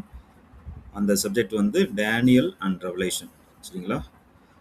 தானியல் மற்றும் வெளிப்படுத்தின விஷயம் ரொம்ப முக்கியமான ஒரு புத்தகம். அதை படிக்கும்போது புரிந்து கொள்வதற்கும் கொஞ்சம் சற்று கடினம். அந்த பாடம் வருகின்ற திங்கட்கிழமை தொடங்கும். இந்த பாடத்தில் கலந்து கொள்ளக்கூடிய அனைவரும் உங்களுடைய பெயரை பதிவு செய்யும்படி நான் கேட்டுக்கொள்கின்றேன். வாட்ஸ்அப்பில் உங்களுக்கு நான் மெசேஜ் போட்டிருக்கிறேன். இதில் கலந்து கொள்ளக்கூடிய ஒவ்வொரு மாணவர்களும் எஸ் என்று சொல்லி நீங்கள் டைப் செய்து நீங்கள் கலந்து கொள்வதை உறுதிப்படுத்துமாறு நான் கேட்டுக்கொள்கின்றேன் சரிங்களா. யாராச்சும் நீங்கள் என்ரோல் பண்ணாமல் இருந்தீங்கன்னா தயவு செய்து எஸ்ன்னு சொல்லிட்டு நீங்கள் டைப் பண்ணுங்கள். இது வரைக்கும் 26 பேர் தான் நீங்கள் எஸ் கொடுத்துருக்கிறீங்க. இன்னும் ஒரு சிலர் நீங்கள் கொடுக்காமல் இருக்கிறீங்க. தயவு செய்து யாரெல்லாம் நீங்கள் கொடுக்கலையோ இந்த கிளாஸ் முடிவதற்குள்ளாக நீங்கள் கன்ஃபார்ம் பண்ணும்படியாக நான் கேட்டுக்கொள்கின்றேன் சரிங்களா. உங்களுடைய பேர் இதில் வரல அப்படின்னா அட்டனன்ஸில் நாங்கள் உங்கள் பேரை நாங்கள் எடுக்க மாட்டோம் சரிங்களா. யாருடைய பேர் என்ரோல் ஆயிருக்கோ அவங்களுடைய பேர் மாத்திரம்தான் அட்டனன்ஸுக்கு நாங்கள் என்ரோல் பண்ணுவோம் சரிங்களா. அதனால தயவு செய்து யாராச்சும் எஸ் கொடுக்காமல் இருந்தீங்கன்னா, கன்ஃபார்ம் பண்ணாமல் இருந்தீங்கன்னா நீங்கள் தயவு செய்து உறுதிப்படுத்துமாறு நான் கேட்டுக்கொள்கின்றேன். இந்த சப்ஜெக்ட் அதாவது டேனியல் அண்ட் ரெவலேஷன் சரிங்களா. இந்த subject Monday and Thursday, Friday sir class இருக்கிற அப்படின்னால சாட்டர்டே சனிக்கிழமை இந்த சப்ஜெக்ட் நடக்கும் சரிங்களா. Monday, Thursday and Saturday. எல்லாருக்கும் ஓகேவா? சாட்டர்டே இந்த சப்ஜெக்ட் நீங்கள் கொஞ்சம் அட்ஜஸ்ட் பண்ணி தான் ஆகணும். 1.5 மணி நேரம் கிளாஸ் எடுக்கலாம் அப்படின்னு சொல்லிட்டு நீங்கள் விருப்பப்பட்டீங்கன்னா ஓகே, நோ ப்ராப்ளம். 1.5 மணி நேரம் எடுக்கலாம். இல்லை சனிக்கிழமை மறுநாள் சர்வீஸ் இருக்குது, சண்டே சர்வீஸ் இருக்குது. ஆகையினால எங்களுக்கு 1.5 மணி நேரம் இருக்க முடியாது சார், உங்களுக்கு ஒரு மணி நேரம் எடுத்தால் போதும் அப்படின்னு சொல்லிட்டு நீங்கள் எல்லாரும் நீங்கள் ஃபீல் பண்ணீங்கன்னா ஓகே, நம்ம 1 மணி நேரம் 7 to 8 அது வரைக்கும் நம்ம கிளாஸ் நடத்தலாம். சரிங்களா? எல்லாருக்கும் வந்து 1.5 மணி நேரம் ஓகேவா, 1 மணி நேரம் ஓகேவா? பாஸ்டர், எங்க சர்ச்ல சாட்டர்டேனா ப்ரேயர் இருக்கும், அதுக்கு கண்டிப்பா போய் ஆகணும். கொஞ்சம் அட்ஜஸ்ட் பண்ணி ஆகணும். ஒரு சிலர் 1-2 பேர்னா நீங்கள் கொஞ்சம் அட்ஜஸ்ட் பண்ணி ஆகணும், அந்த ஒரு சப்ஜெக்ட்டுக்கு மட்டும். இந்த சப்ஜெக்ட் முடிஞ்ச பிற்பாடு வந்து ஆட்டோமேட்டிக்காக வந்து மண்டே, தேர்ஸ்டே அண்ட் ஃப்ரைடே. சரிங்களா? ஓகே தானே? சாட்டர்டே வந்து 1.5 மணி நேரம் உங்களுக்கு ஓகேவா? ஆனால் சார் வந்து அட்லீஸ்ட் நான் 1 மணி நேரம் எடுத்தாலும் ஓகே தான் அப்படின்னு சொல்லி. Okay sir. Okay okay sir. அது 1.5 மணி நேரம் தான். Okay sir. ஏன்னா இது வந்து கொஞ்சம் பெரிய சப்ஜெக்ட். சரிங்களா? டேனியல் ரெவலேஷன் வந்து 15 கிளாஸ் வந்து பத்தாது, நான் எக்ஸ்ட்ரா கிளாஸ் கூட நான் எடுத்துக்கிறேன் அப்படின்னு சொல்லியிருக்கிறாங்க. ரொம்ப ரொம்ப முக்கியமான ஒரு சப்ஜெக்ட். ஸோ அதனால வந்து 15 கிளாஸ் வந்து பத்தாது. ஸோ நான் சார்ட்டு சொல்லியிருக்கிறேன், உங்களுக்கு வந்து 15 கிளாஸில் முடிக்க முடியல அப்படின்னா எக்ஸ்ட்ரா கிளாஸ் நீங்கள் எடுத்துக்கோங்க அப்படின்னு சொல்லியிருக்கிறேன். ஸோ அதனால 2 அல்லது 3 கிளாஸ் வந்து எக்ஸ்ட்ரா அவங்க எடுப்பாங்க, அவங்களுக்கு எவ்வளோ தேவைப்படுதோ அந்த மாதிரி எடுப்பாங்க. இல்லைன்னா சொன்னால் ரொம்ப அவசரப்பட்டு அந்த சப்ஜெக்ட் வந்து முடிக்கிற மாதிரி இருக்கும், உங்களுக்கு வந்து புரிந்து கொள்வதற்கு சற்று கடினம். இது வந்து இப்போ நீங்கள் படிக்கிற மாதிரி வந்து லாஸ்ட் திங்ஸ், அதாவது வந்து எஸ்கட்டாலஜியை பற்றி ஃபோக்கஸ் பண்ணி அதே நிறைய விஷயங்கள் வரும். வெளிப்படுத்தின விசேஷம், டேனியல், அது வந்து ரொம்ப கடைசியில் நடக்கக்கூடியதான விஷயங்களை கொடுத்து அதிகமாக வரும். ஸோ ஆகையினால கட்டாயமாக நீங்கள் விடாமல் கலந்து கொள்ள வேண்டும். சரிங்களா? அதே போல் வந்து இந்த சப்ஜெக்டில், அதாவது வந்து சார் எடுக்கக்கூடியதான ஹீப்ரு, 1 and 2 தெசலோனியன்ஸ், இதில் வந்து ஒரு நிறைய ஆப்ஷன் யாரெல்லாம் ஆயிருக்கீங்களோ அவங்கள வந்து எக்ஸாம் எழுத முடியாது. சரிங்களா? சார் நான் வந்து வீடியோ யூடியூப்பில் வந்து நான் வீடியோ பார்த்துருக்கேன் சார், நான் எல்லாமே வாட்ச் பண்ணிட்டேன் அப்படின்னு சொன்னீங்கன்னா அது என்னால் வந்து ஒத்துக்கிட முடியாது. உங்களுக்கு அட்டனன்ஸ் இருந்தால் தான் வந்து நீங்கள் எக்ஸாம் வந்து அட்டன் பண்ண முடியும். அட்டனன்ஸ் இல்லை அப்படின்னா உங்களால் வந்து எக்ஸாம் அட்டன் பண்ண முடியாது. ஏன்னா அட்டனன்ஸ் வந்து மஸ்ட். நீங்கள் 15 கிளாஸில் அப்படின்னா ஒரு கிளாஸோ 2 கிளாஸ் ரொம்ப எமர்ஜென்சி சார் என்னால் முடியலை அப்படின்னு சொல்லிட்டு நீங்கள் மெசேஜ் பண்ணிவிட்டு நீங்கள் வந்து லீவ் எடுத்துக்கலாம். ஆனால் 5 கிளாஸ், 6 கிளாஸ், 7 கிளாஸ் இந்த மாதிரி நீங்கள் ஆப்சண்ட் ஆகிட்டு நீங்கள் எக்ஸாம் எழுதணும் சொன்னால் அது வந்து அலோடு கிடையாது. சரிங்களா? நீங்கள் என்னை கன்சல்ட் பண்ணணும், என்கிட்ட நீங்கள் பேசணும். சரிங்களா? அதனால் வந்து வரக்கூடியதான சப்ஜெக்டில் வந்து அட்டனன்ஸ் வந்து மஸ்ட்டு. அட்டனன்ஸ் இல்லாமல் வந்து இந்த கோர்ஸ் வந்து கம்ப்ளீட் பண்ண மாதிரி உங்களுக்கு வந்து உங்களோட பேரை வந்து நான் என்ரோல் பண்ணவே மாட்டேன், நான் பதிவு செய்ய மாட்டேன். அதை வந்து நீங்கள் ரொம்ப கவனமாக எடுத்துக்கோங்க. சரிங்களா? ஒரு கிளாஸ் அட்டன் பண்ணிவிட்டு அடுத்து வந்து 1 வாரம் கழிச்சு 2 வாரம் கழிச்சு நீங்கள் அட்டன் பண்ணீங்க அப்படின்னா அது யூஸ்லெஸ். ஸோ அதனால அட்டனன்ஸ் வந்து மஸ்ட் நீங்கள் எக்ஸாம் வந்து எழுதுறதுக்கு. அதே மாதிரி இந்த கோர்ஸ் கம்ப்ளீட் பண்ணுறதுக்கு வந்து அட்டனன்ஸ் ரொம்ப முக்கியம். நீங்கள் கவனமாக இருந்துக்கோங்க, ரொம்ப கேர்லெஸ்ஸாக இருக்க வேண்டாம். இது ரொம்ப ரொம்ப முக்கியமான ஒரு announcement. Okay sir, thank you master. தொடர்ச்சியாக நம்ம 3வது அதிகாரத்துக்குள்ளே நாம் கடந்து சென்று ஒரு சில காரியத்தை மாத்திரம் நம்ம பார்க்கலாம். இங்கே இந்த 3வது அதிகாரத்தின் முதல் 3 வசனங்களிலே பார்க்கும்போது பவுல் தனக்காகவும் தன்னோடு இருக்கிறவர்களுக்காகவும் ஜெபித்துக் கொள்ளும்படி பவுல் அவர்களை வேண்டுகிறார், தெசலோனிக்கேயரை வேண்டுகிறார். கடைசியாக சகோதரரே, உங்களிடத்தில் கர்த்தருடைய வசனம் பரம்பி மகிமைப்படுகிறது போல எவ்விடத்திலும் பரம்பி மகிமைப்படும்படி துர்க்குணராகிய பொல்லாத மனுஷர் கையினின்று நாங்கள் விடுவிக்கப்படும்படிக்கும் எங்களுக்காக வேண்டிக் கொள்ளுங்கள். விசுவாசம் எல்லாரிடத்திலும் இல்லையே, கர்த்தரோ உண்மையுள்ளவர், அவர் உங்களை ஸ்திரப்படுத்தி தீமை நின்று விலக்கி காத்துக் கொள்வார் என்று தங்களுக்காக ஜெபித்துக் கொள்ளும்படி சொல்லுகிறார். இங்க பாருங்க, இன்னொரு மிக முக்கியமான காரியத்தை பற்றி இங்கே பவுல் பேசிக் கொண்டிருக்கிறார். அது என்ன சொன்னால் சும்மா இருக்கக்கூடாது அப்படிங்கிறார். சும்மா இருக்கிறவங்களை பற்றி பேசுகிறார். வீண் அலுவல்காரர்களா இருப்பது. சும்மா இருக்கிறதுக்கும் லேசினஸ்க்கும் என்ன வித்தியாசம்? அதாவது சோம்பேறித்தனத்துக்கும் சும்மா இருக்கிறதுக்கும் வித்தியாசம் என்னன்னா, தேவையில்லாத விஷயங்களை செஞ்சுட்டு இருக்கிறது சும்மா இருக்கு, அறிவீனமான விஷயங்களை செய்து கொண்டு அப்படியே ஏதோ வாழ்ந்து கொண்டிருக்குது, அது சும்மா இருப்பது, ஐடல்னஸ் என்று சொல்லுவோம். சோம்பேறிங்கிறது எதையுமே செய்யாம அப்படியே சோம்பேறினா நம்மளுக்கே தெரியும் இல்லையா? இங்க பாருங்க என்ன பவுல் இங்க பேசுறாரு பாருங்க. ஒரு எதற்காக இதை சொல்றாரு அப்படிங்கறத நம்ம புரிஞ்சுக்கணும். திடீரென்று வருகை பற்றி பேசுகிறார், அந்த தெசலோனிக்கேயருடைய உபத்திரவத்தினுடைய விசுவாசத்தை பற்றி பேசுகிறவர் திடீரென்று இங்க என்ன இதை ஏன் கொண்டு வருகிறார் என்பதை நம்ம புரிஞ்சுக்கணும். பாருங்க,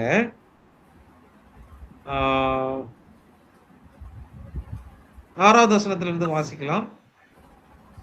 மேலும் சகோதரரே, எங்களிடத்தில் ஏற்றுக்கொண்ட முறைமையை நடவாமல் ஒழுங்கு நடக்கிற எந்த சகோதரனையும் நீங்கள் விட்டு விலக வேண்டும் என்று நம்முடைய கர்த்தராகிய இயேசு கிறிஸ்துவின் நாமத்தால் உங்களுக்கு கட்டளை இடுகிறோம். இன்ன விதமா எங்களை பின்பற்ற வேண்டும் என்று நீங்கள் அறிந்திருக்கிறீர்களே. நாங்கள் உங்களுக்குள்ளே ஒழுங்கற்று நடவாமலும் ஒரு இடத்திலும் இலவசமாய் சாப்பிடாமலும் உங்கள் ஒருவனுக்கும் பாரமாய் இராதபடிக்கு இரவும் பகலும் பிரயாசத்தோடும் வருத்தத்தோடும் வேலை செய்து சாப்பிட்டோம். உங்கள் பாரத்தை வைப்பதற்கான அதிகாரம் எங்களுக்கு இல்லை என்பதாய் அப்படி செய்யாமல் நீங்கள் எங்களை பின்பற்றும்படிக்கு நாங்கள் உங்களுக்கு மாதிரியா இருக்க வேண்டும் என்றே அப்படி செய்தோம்.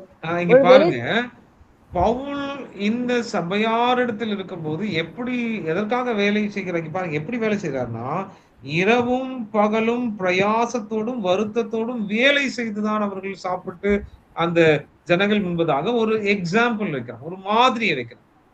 ஏன்னா அப்படின்னா அந்த ஜனங்கள் இப்பொழுது பவுலை பார்த்து, சரி சுவிசேஷ வேலையை செய்கிற இவர்களே இவ்வளவு கடினப்படுகிறார்களே, கடினமா இருக்கிறாங்களே, இவர்களை பார்த்து இவர்களை பின்பற்றுவோம் என்று அவர்கள் புரிந்து கொள்ள வேண்டும்.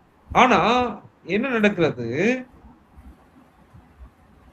இந்த 10வது வசனத்திலே வாசிக்கும் போது, ஒருவன் வேலை செய்ய மனதில்லாதிருந்தால் அவன் சாப்பிடவும் கூடாது என்று நாங்கள் உங்களிடத்தில் இருந்தபோது உங்களுக்கு கட்டளையிட்டோம்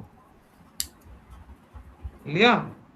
அப்போ 11வது வசனம் வாசிங்க.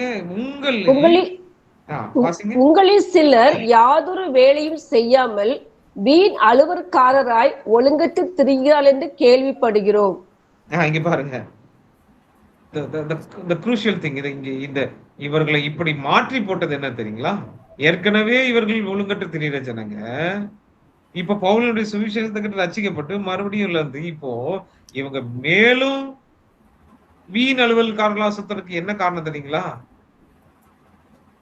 இயேசுவினுடைய வருகை சமீபமா இருக்குது, வேலை செஞ்சு என்னப்பா பண்ண போற அப்படிங்கிறது.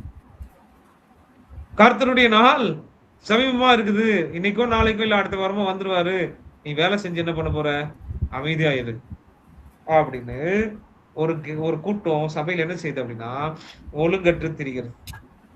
அதான் கர்த்தரே வர போறாரு, அப்புறம் என்னப்பா நம்ம ஏதாவது வேற ஏதாவது வேலை, உபத்திரமும் அதிகமா இருக்கு நம்மளுக்கு, நம்ம வேலை செஞ்சு சாப்பிட்டு நம்ம ஏன் கடினப்பட்டு கொண்டு. பவுல் என்ன சொல்றாருன்னா, நாங்க அப்படின்னா நாங்க எவ்வளோ கர்த்தருக்காக உழைக்கிற நாங்கள் மற்றவர்கள் மேல் உங்கள் மேல் பாரம் சுமத்த தகுதியுள்ள நாங்கள் ஏன் வேலை செய்ய வேண்டும், ஏன் வேலை செய்து சாப்பிட வேண்டும், கர்த்தருடைய நாள் சமீபமா இருக்குதுன்னு சொல்லிட்டு நாங்க சுவிசேஷத்தை பிரசங்கிச்சு நாங்க அப்படியே இருந்திருக்கலாமே, நாங்கள் ஒரு மாதிரி உங்களுக்கு முன்பதாக வைத்தால் நீங்கள் ஒரு மாதிரி நடக்கிறீர்களே. அதான் பவுல் சொல்றது.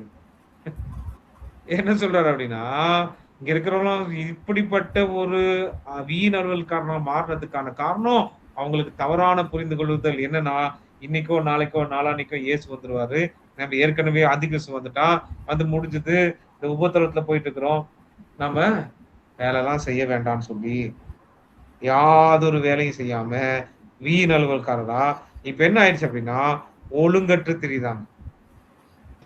அப்போ பவுல் என்ன சொல்றாரு, இப்படிப்பட்டவர்கள் அமைதலோட வேலை செய்து தங்கள் சொந்த சாப்பாடை சாப்பிட வேண்டும். இங்க பாருங்க, இவன் வேலை செய்யல, ஆனா பக்கத்துல சாப்பாடு வச்சிருக்கணும் போய் அடிச்சு புடிச்சு அவன் அதே எனக்கு சொல்றான்னு சொல்லி அவங்கிட்ட இருந்து காரியங்களை வாங்குறான். நம்முடைய கர்த்தராகிய இயேசு கிறிஸ்துவினால் அவர்களுக்கு கட்டளையிட்டு புத்தி சொல்லுகிறோம். நம்முடைய அண்டர்ஸ்டாண்டிங், இவங்களுடைய அண்டர்ஸ்டாண்டிங் எப்படி மாற்றப்பட்டது? தவறான போதனையினாலே, வருகிற எதிர்காலத்தை குறித்த அறிவில்லாமல் இருந்தபடினாலே, அவர்கள் நிகழ்காலத்திலே எப்படியாக வாழ்ந்தார்கள், எப்படி அவர்களுடைய வாழ்க்கை மாற்றப்பட்டது என்பதை இந்த வசனங்கள் நமக்கு தெளிவாய் புரிய வைக்கிறோம். இப்போ பவுல் தெளிவா சொல்றாரு, ஒருத்தன் வேலை செய்ய மனதில்லைன்னா அவன் சாப்பிடவும் கூடாது. ஆனா என்ன செய்யறான், அவன் மத்தவன் சாப்பாடு எடுத்து சாப்பிடான், மத்தவனுடைய பொருளை எடுத்து அவன் சாப்பிடுகிறான், வாழுகிறான். அது தவறு. சோ அதற்காக தான் இந்த 2வது அதிகாரத்திலே மிக தெளிவாக கர்த்தருடைய நாள் எப்பொழுது நடைபெறும், எந்த காரியம் நடைபெறும் என்பதெல்லாம் சொல்லிட்டு தான் இதை கரெக்டா சொல்றாரு. ஏன்னா அவருக்கு ஒரு நியூஸ் போயிருக்குது, இந்த பிரச்சனை இங்க இருக்குது. அப்ப பாருங்க இதனுடைய தீவிரம், இந்த லெட்டருடைய தீவிரத்தை பவுல் தெரிவிக்கிறார் இந்த இடத்துல. 13வது வசனத்திலே வாசியுங்கள், 13 18 வரை வாசியுங்கள். சகோதரரே, நீங்கள் நன்மை செய்வதிலே சோர்ந்து போகாமல் இருங்கள். மேலும் இந்த நிருபத்தில் சொல்லிய எங்கள் வசனத்துக்கு ஒருவன் கீழ்ப்படியாமற் போனால் அவனை குறித்து கொண்டு அவன் வெட்கப்படுத்தும்படி அவனுடனே கலவாதிருங்கள். ஆனாலும் அவனை சத்துருவாக எண்ணாமல் சகோதரனாக எண்ணி அவனுக்கு புத்தி சொல்லுங்கள். சமாதானத்தின் கர்த்தர் எப்பொழுதும் சகல விதத்திலும் உங்களுக்கு சமாதானத்தை தந்தருளுவாராக. கர்த்தர் உங்கள் அனைவரோடும் கூட இருப்பாராக. பவுலாகிய நான் என் கையெழுத்தாலே உங்களை வாழ்த்துகிறேன். நிருபங்கள் தோறும் இதுவே அடையாளம், இப்படியே எழுதுகிறேன். இங்க பாருங்க, பவுல் என்ன சொல்றாருன்னு, சகோதரரே நன்மை செய்வதிலே நீங்கள் சோர்ந்து போகாதுங்க. இந்த நிருபத்துல சொன்ன எல்லாவற்றிற்கும் கீழ்ப்படியணும். கீழ்ப்படியாம போறவன நீங்க என்ன செய்யுங்க, புத்தி சொல்லுங்க. அவனை கடிந்து கொண்டு புத்தி சொல்லுங்க. அவனோடு களவாதிருங்க. அதனால அவனை சத்ருவா எண்ணாம நீங்க என்ன பண்ணுங்க, அவனை சகோதரனாய் எண்ணி நீங்கள் புத்தி சொல்லுங்கள் சொல்றாரு. ஆனா ஒரு காரியத்தை நீங்க பாருங்க, 17வது வசனத்துல ஒரு வித்தியாசமான காரியத்தை நான் பார்க்க முடிகிறது. பவுலாகிய நான் என் கையெழுத்தாலே உங்களை வாழ்த்துகிறேன். அப்போ நல்லா புரிஞ்சுக்கணும், இந்த பவுல இந்த நிருபத்தை பவுல் எழுதவில்லை. இந்த நிருபத்தை பவுல் எழுதவில்லை. இந்த நிருபத்தின் வாழ்த்துதலை மட்டுமே பவுல் எழுதுகிறான் தன்னுடைய கையெழுத்தான். என்ன இது திடீர்னு பவுல் தான் எழுதினார்னு சொன்னா பவுல் எழுதலன்னு சொல்லி முடிக்கிறீங்களே? ஆமா, அதான் இங்க பவுலாகிய நான் என் கையெழுத்தினாலே உங்களை வாழ்த்துகிறேன். இந்த வாழ்த்துதல், இந்த நிருபத்தின் வாழ்த்துதல் என்னுடைய கையெழுத்தில் இருக்கிறது. நிருபங்கள் தோறும் இதுவே அடையாளம், இப்படியே எழுதுகிறேன் அப்படின்னா பவுல் எழுதலையா? நல்லா புரிஞ்சுக்கணும். யூசேஜ் ஆஃப் அமானுவன்சஸ் என்று ஒன்று இருக்கிறது. நீங்கள் இதை கற்றுக்கொண்டிருப்பீர்கள் என்று நினைக்கிறேன். பவுலினுடைய நிருபங்கள், அநேக நிருபங்கள் பவுல் தன்னுடைய கையெழுத்தினாலே எழுதவில்லை. பவுல் சொல்ல அந்த ரோம கிரேக்க சாம்ராஜ்ய உலகத்திலே வாழ்ந்தவர்கள் காரியம் இருந்தது. ஒரு கூலிக்கு யாரையாகிலும் அமர்த்தி அல்லது தன்னோடு இருக்கிற ஒரு தன்னுடைய சீஷர்களை உட்கார வைத்து சொல்லி அந்த சொல்லுகிற காரியங்களை எழுத வைத்து அனுப்புவாரு. புரியுதுங்களா? ஒரு வசனத்தை வாசிக்கலாம் பாருங்க. ரோமருக்கு எழுதின நிருபத்தை யார் எழுதியது? பவுல் தான் எழுதியது. ஆனா 16:22 தெர்த்தியஸ் எழுதினாங்க. தெர்த்தியு எழுதுகிறார். ரோமர் 16:22 வாசிங்க. இந்த நிருபத்தை எழுதின தெர்த்தியுவாகிய நான் கர்த்தருக்கு உங்களை வாழ்த்துகிறேன். ரோமருக்கு எழுதின நிருபம் பவுலால் எழுதப்பட்டது என்று தானே கேள்விப்பட்டிருக்கான். இங்க என்ன போடப்பட்டிருக்கிறது? இந்த நிருபத்தை எழுதிய தெர்த்தியுவாகிய நான். அண்ணா பவுல் கொஞ்சம் பர்மிஷன் பண்றீங்கப்பா, எழுதுவோம், பெரிய போடு, நீதான் எழுதுறேன்னு போடு அப்படின்னு எழுதுறாரு. என்ன அப்படின்னா usage of what do we call, தங்களுக்கென்று தனிப்பட்ட விதத்திலே ஒரு சிலரை அமர்த்தி இருப்பார். செக்ரட்டரி மாதிரி, நீ எழுது, நான் சொல்வதை எழுது. ஆகவே இதை சொன்னது பவுல். ஆனா பவுல் என்ன சொல்றாருன்னா, என் கையெழுத்து வாழ்த்துதல் இருக்கு பாருங்க, அதுதான் அடையாளம். என்கிட்ட இருந்து ஒரு லெட்டர் வந்ததுன்னா கையெழுத்துல வாழ்த்துதல் யாருடைய கையெழுத்துல இருக்குதுன்னு பாருங்க தெசலோனிக்கேயரே. அந்த வாழ்த்துதல் என்னுடைய கையெழுத்துல இல்லை அப்படின்னா அது என்னிடத்துல இருந்து வரல. என்ன பிரச்சனை அப்படின்னா, இப்ப பவுல் எழுதினதாக போகிற லெட்டர் எல்லாத்தையும் ஜனங்க நம்புனதுக்கான காரணம் என்னன்னா, பவுல் தான் வேற ஒருத்தரை வச்சு எழுதுறாரு. அப்போ ஒருவேளை பவுல் சொல்ல வேற ஒருத்தர் எழுதிப்பாங்க, இது அவங்களுடைய கையெழுத்தப்பா, பவுல் சொல்ல எழுதியிருக்கலாம் அப்படிங்கிற ஒரு எண்ணம் இருக்குது. பவுல் என்ன சொல்றாரு, நான் வேற யாரையாகிலும் அமர்த்தி நான் எழுதினாலும் வாழ்த்துதல் என்னுடைய கையெழுத்தில் இருக்கும், நிருபங்கள் தோறும் இதுவே அடையாளம். அந்த அடையாளம் இல்லைன்னா அந்த லெட்டர் எங்கிட்ட இருந்து வரலங்கிறத நீங்க புரிஞ்சுக்கோங்க தெசலோனிக்கேயரே. Usage of அமானுவன்ஸ். புரியுதுங்களா? சோ இதை பவுல் எல்லா நிருபங்களிலும் எல்லா இடங்களிலும் இதை அவர் அவர் அவர் செயல்படுத்தி வந்தார். ரோமருக்கு எழுதின நிருபம் மாத்திரமல்ல, கொரிந்தியர் நிருபத்திலும் சரி, இந்த நிருபமானாலும் சரி, எப்படி பவுலுக்கு இவ்வளவு முடிந்தது என்றெல்லாம் நம்ம நினைப்போம். யோசிச்சு பாருங்க, they were using amanuenses. அதான் நம்ம பார்க்கிறோம். மார்க் எழுதின சுவிசேஷம் கூட பேதுரு சொல்ல கேட்டு எழுதினதாக நாம் பார்க்கின்றோம். இப்படி அதனாலதான் மார்க் எழுதின சுவிசேஷத்தை நாம் ஏற்றுக்கொள்கிறோம். அதுபோல பவுலாகிய நான் இங்கே தெளிவாக பவுல் சொல்றதுக்கான இதுவே அடையாளம்னு சொல்றதுக்கான காரணம், இந்த அடையாளத்தை பார்த்துக்கோங்க. என் கையெழுத்து எப்படி இருக்குன்னு பாருங்க. இந்த சிமிலாரிட்டி கையெழுத்தில் சிமிலாரிட்டி வாழ்த்துதல்ல ஒரு சிமிலாரிட்டி இல்லைன்னா அது என்கிட்ட இருந்து வந்தது அல்ல என்பதை நீங்கள் புரிந்து கொள்ளுங்கள். நம்முடைய கர்த்தராகிய இயேசு கிறிஸ்துவின் கிருபை உங்கள் அனைவரோடும் இருப்பதாக. ஆமீன் என்று சொல்லி இந்த நிருபத்தை முடிக்கிறார். இந்த நிருபத்திலே நாம் பார்க்கக்கூடிய அல்லது பிரத்யேகமாக கற்றுக்கொள்ள வேண்டிய விஷயங்கள் இவைகள் தான். இன்னும் ஒரு சில காரியங்களை இன்னும் எபிரேய நிருபத்தினுடைய அந்த ரிவிஷனையும் தெசலோனிக்கேரில் இருக்கின்ற அந்த காரியங்கள் எல்லாவற்றையும் அடுத்த கிளாஸ்ல நாம் பார்த்து அதற்கு முன்பதாகவே நான் என்ன செய்கிறேன், உங்களுக்கான அந்த தமிழ் நோட்ஸையும் நான் உங்களுக்கு அனுப்பி வைக்கிறேன். அதுல இருந்து சம்மரியை நீங்க சப்மிட் பண்ணா போதும். இணைந்து அவருக்கு நன்றிகள். ஏதாவது கேள்விகள் இருந்தால் நீங்கள் கேட்க சார். மிஞ்சி இந்த பெற்றோர்கள் வந்து ஏதாவது லெட்டர் எழுதுனாக்கி பிள்ளைங்க எழுத சொல்லுவாங்க சார், அப்படியா இது வேறையா சார்? பிள்ளை அவங்க பெற்றோர்கள் சொல்ல சொல்ல பிள்ளைங்க எழுதுவாங்க லெட்டர், கீழே அவங்க சைன் மட்டும் போடுவாங்க. ஆமா, பவுல் எழுதினதும் அப்படிதான். பவுல் எழுதினது எப்படின்னா, தன்னோடு இருந்த ஊழியக்காரர்களை தெர்த்தியோல ரட்சிக்கப்பட்ட தன்னோடு இருந்த யாரையும் பணத்துக்கு காசு அமர்த்தி பணத்துக்கு வைக்கவில்லை, தன்னோடு இருந்தவர்களை எழுத வைக்கிறார் இல்லையா? அதனால்தான் பவுல் ஒரு சில டைம்ல எழுதும் போது தீமோத்தேயும் உங்களுக்கு என்ன சொல்றாரு, பவுலும் தீமோத்தேயும் சில்வானஸும் உங்களுக்கு எழுதுகிறதாவது அப்படிங்கிறார். அப்படின்னா யாரு? பவுல் சொல்ல ஒருவேளை தீமோத்தேயோ சீலாவோ இல்ல தெர்த்தியோவோ எழுதியிருக்க வாய்ப்பு இருக்கும். புரியுதுங்களா? சோ ஆனால் கண்டென்ட் யார்? தேவ ஆவினாலே அருளப்பட்டது யாருக்கு என்று சொன்னால் பவுலுக்கு. ஆனால் பவுல் அதை சொல்லுகிறார், மற்றவர்கள் அதை எழுதுகிறார்கள். ஆனால் தெசலோனிக்கேருக்கு பிரத்யேகமா இந்த சொல்றதுக்கான காரணம், நிறைய லெட்டர் பவுல் பேர்ல போனதுனால என் கையெழுத்த வாழ்த்துதல்ல பாக்காட்டி அது என்கிட்ட இருந்து வரலங்கிறத சொல்லி முடியும். இந்த 1 அதிகாரத்திலே கூட ஒண்ணு இருக்கலாம் சார், பவுலாகிய நான் கையெழுத்தால் உங்களை வாழ்த்துகிறேன் அப்படின்ட்டு. ஆமா, கையெழுத்தாலே வாழ்த்துகிறேன் என்று சொல்லுங்க.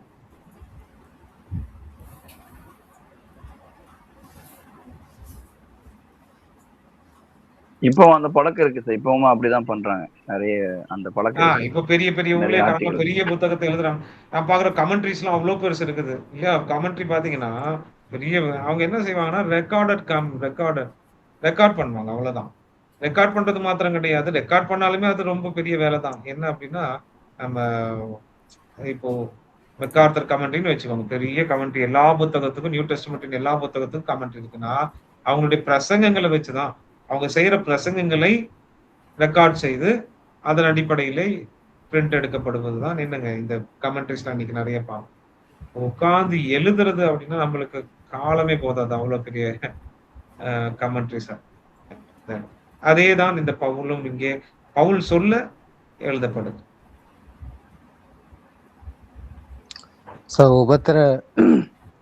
உபத்திரப்படுத்துகிறவர்கள் உபத்திரவப்படுகிறவர்கள் இருவருக்குமே ஆக்கினி தீர்ப்பு இருக்குன்னு சொன்னீங்க. சோ ஆக்கினி தீர்ப்பு அல்ல, இருவருக்கும் அக்கினியின் பலன் இருக்கிறது என்று சொன்னீங்க. ஆக்கினியின் பலன், சாரி. அது வந்துட்டு படுத்துகிறவர்களுக்கு தண்டனையாவும் படுகிறவர்களுக்கு பலனாவும் இருக்கும். ஆமா, உபத்திரவப்படுகிறவர்கள் அக்கினியை அடைகிறாள். என்ன அக்கினி? உபத்திரவம் என்பதுதான் அவர்களுக்கு அக்கினி இல்லையா? அழிந்து போகிற பொன் அக்கினியினாலே சோதிக்கப்படும்.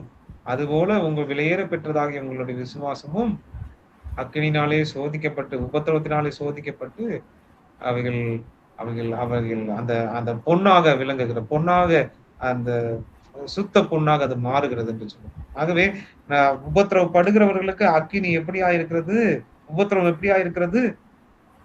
ஆசீர்வாதமாயிருக்கு. உபத்திரவப்படுத்துகிறவர்களுக்கு என்று ஒரு அக்கினி கர்த்தருடைய நாளிலே வைக்கப்பட்டிருக்கிறது. அந்த அக்கினி அவர்களை அளிக்கிறது என்று நாம் பார்க்கிறோம். நன்றி சார். தேங்க்யூ.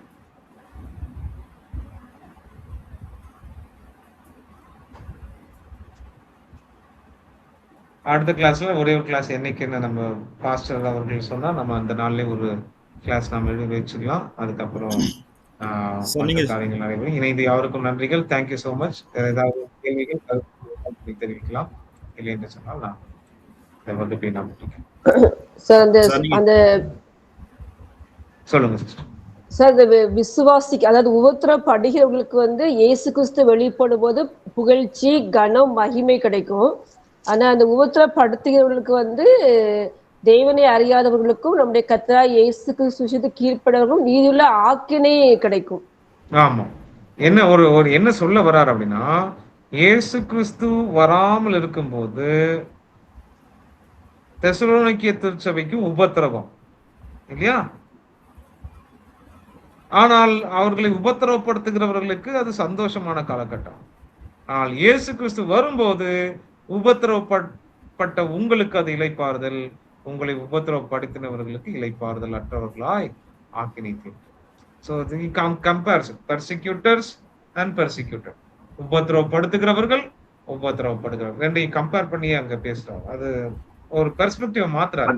இதுல டோட்டலா அவர் சொல்ல வர்றது என்னன்னா, பரிதாபமான நிலையில் இருப்பது நீங்கள் அல்ல, பரிதாபமான நிலையில் இருப்பவர்கள் உங்களை உபத்திரவப்படுத்துகிறவர்கள் என்று சொல்றார்.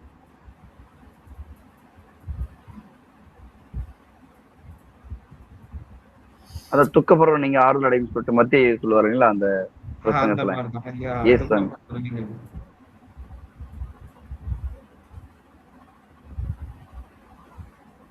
வேற ஏதாவது கேள்விகள்?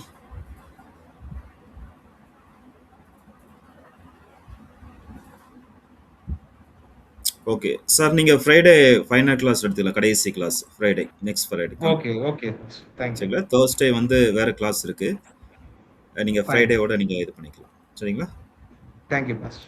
ஓகே ஓகே, நம்ம ஜாம் பண்ணலாம். வேற எதுவும் கேள்விகள் இல்லைன்னுச்சுனால் நம்ம ஜாம் பண்ணலாமா? ஓகே, சாலமன் ஐயா நீங்க ஜாம் பண்ணுங்க. நன்றி தகப்பனே, இந்த அருமையான இரவுகளுக்காய் நன்றி தகப்பனே. விசேஷமா இந்த வேலையிலும் 2 தேசத்தினுடைய காரியங்களை நாங்கள் கற்றுக்கொண்டோம். உங்களுடைய நாமம் மகிமைப்படட்டும் தகப்பனே. கற்றுக்கொண்ட காரியங்கள் எங்களுடைய இருதயத்திலே நாங்கள் அதை உணரும்படியாகவும் அதை எங்களுடைய வாழ்க்கையை வெளிப்படுத்தும்படியாகவும் கர்த்தர் உதவி செய்வீராக. நடத்தி கொண்ட ஆசிரியருக்காய் நன்றி. சோழர் வெள்ளத்தோடு எங்கள் மத்தியில் அழைத்து வந்ததே அதுக்கு ஸ்தோத்திரம். இந்த நிகழ்வை எல்லாம் உருவாக்கி கொடுத்த SABBC நிர்வாகத்திற்கும் நிர்வாக குழுவினர் யாவருக்காகவும் நம்முடைய சமூகத்தில் வருகிறோம். யாவரையும் பலப்படுத்துங்க தகப்பனே. கலந்து கொண்ட ஒவ்வொரு மாணவர்களுக்காய் நன்றி. யாவரும் சமயத்தில் வந்து கலந்து கொள்ளவும், உடைய வேதத்தின் ரகசியங்களை அறிந்து கொள்ளவும் கர்த்தர் தாமே ஒவ்வொருக்கும் அந்த நேரத்தை நிவர்த்தி கொடுத்தபடிக்காக நன்றி எடுத்துக்கிறோம். அடுத்த கிளாஸ் எல்லாம் நாங்கள் நல்லபடியாக கற்றுக்கொள்ள கர்த்தர் உதவி செய்யுங்க. நாங்கள் பிரிந்து செல்கிறோம். பிரியாத நேசர்கள் மத்தியிலே அசைவாடுபடியாக நாங்கள் கேட்கிறோம். ஜீவிக்கிற இயேசுவை கேட்கும் நல்ல தகப்பனே. ஆமென். Okay, thank you all. Thank you so much. Thank you sir. Thank you all. Thank you all. Thank you, sir. Thank you, sir. Thank you, sir. Thank you, sir. Thank you, brother. Thank you. Thank you, sir. Praise the Lord. Thank you, sir.